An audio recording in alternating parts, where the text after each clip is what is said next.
10 minutes, chronique.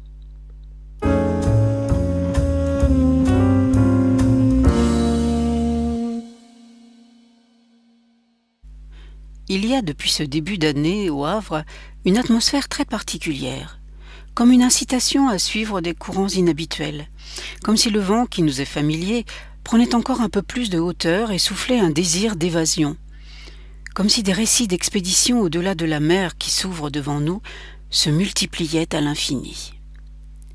Il reste aujourd'hui encore les échos du festival Le Goût des Autres. Des livres d'auteurs voyageurs ont été ouverts puis refermés, leurs histoires parcourues. Et nous pouvons encore rêver devant les merveilleuses illustrations d'Édouard Rioux à la bibliothèque Armand-Salacrou. Avec lui, nous pouvons partir en exploration dans les récits de Jules Verne, à l'aventure. Partir, oui, et revenir.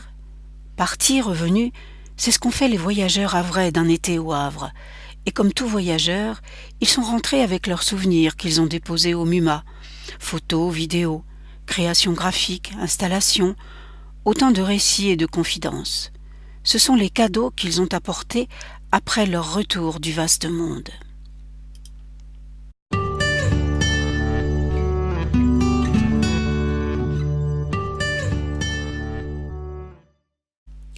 Revenir, c'est un peu de tristesse, l'envie de repartir, pour retrouver une chaleur inconnue, un charme étranger, retrouver une vie tout juste découverte. Ces couleurs, ces sons, ces personnes sont encore là-bas, sans nous, et nous y pensons maintenant, comme si nous les rêvions. Il reste à en parler pour continuer à faire vivre ce qui nous est éloigné, à relire nos carnets, à les réécrire en ajoutant tout ce que l'on ne veut pas perdre d'instant qui risque un jour d'échapper à notre mémoire.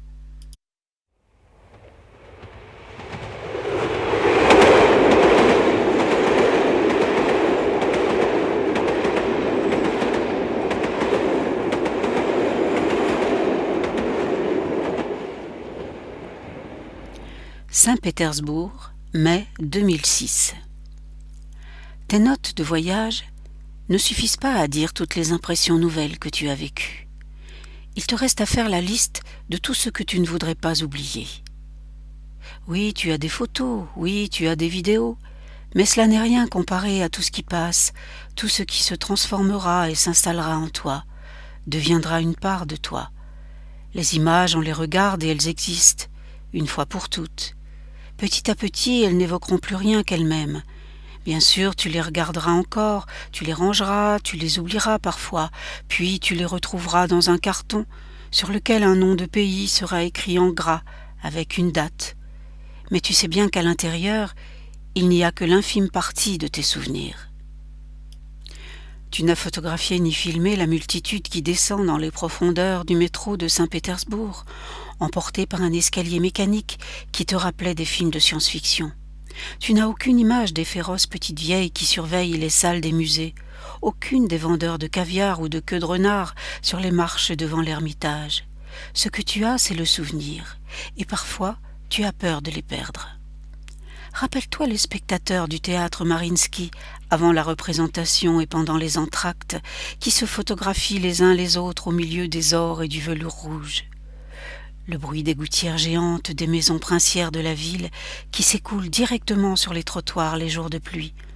L'affichage du décompte des secondes au feu de circulation avant que les voitures à l'arrêt, derrière les clous, ne foncent en avant comme des voitures de course. Tu croyais que Spoutnik, Gagarine, Ilyushin, la chaussure de Khrouchtchev n'existaient plus que dans les livres d'histoire, mais tu as compris que la période soviétique est toujours présente et préservée avec recul et humour, comme un patrimoine kitsch qu'il faut exploiter au mieux pour le touriste. Et tu ne sais pas si ce buste en plâtre de Lénine, veste blanche et cravate à pois rouges, sur un présentoir du restaurant où, te dit-on, Dostoïevski aimait se rendre, tu ne sais pas s'il a été posé là en guise de clin d'œil ou au nom d'une mémoire affectueuse. Tu as compris en revanche que tel autre restaurant est tout entier dédié à l'époque déjà rétro du communisme. Là, tout est mêlé entre l'histoire et l'ici, et le décor d'un café clandestin est nié par une musique ininterrompue et définitivement américaine. Tu as marché sur la perspective Nevsky, au milieu d'une foule pressée, regarder les enseignes des magasins et les publicités, et tu t'es dit que cette ville générait en nous, étrangers, des images qui se superposent, celles restaurées des tsars, celles des soviets et celles de Coca-Cola. Sur l'île Vassilievski, chaque jour tu passais devant la statue de Sakharov. Elle est isolée au milieu d'une place, dans le quartier universitaire près des 12 collèges. Une place silencieuse, étrangement, dans une ville si bruyante un peu plus loin. C'est bien le prix Nobel humilié, ce grand homme réhabilité mais brisé, silhouette tordue, à proximité des pelouses et d'arbres élégants et graciles. Mais la tête ne plie pas, le défi est tout dans ce port raidi. Au-delà de la représentation de la souffrance, cette sculpture domine, écrase. Nul doute qu'elle est l'image voulue du remords d'un pays et que chaque passant, quel qu'il soit, paie son tribut à l'injustice. Dostoïevski. Tu as visité son dernier appartement. Tu t'es approché de ses meubles, sa vaisselle. Tu as marché sur ce parquet qui craquait et tu as constaté que quelqu'un, comme chaque jour, avait déposé pour lui un verre de thé sur son bureau. Son thé qui refroidit et que personne ne boit. Ou alors qui? Pouchkine. Tu l'as aperçu, lui qui n'a jamais quitté Saint-Pétersbourg, et dont on voit le reflet derrière la vitre du café littéraire, où plus jamais il ne revint après ce duel absurde, mais où il est encore.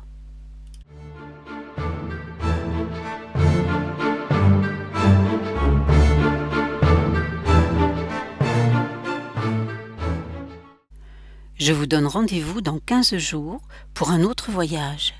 En attendant, vous pouvez lire, trouver des liens en vous rendant sur le site de la MCH à 10 minutes chronique, voyage, aller-retour. À bientôt.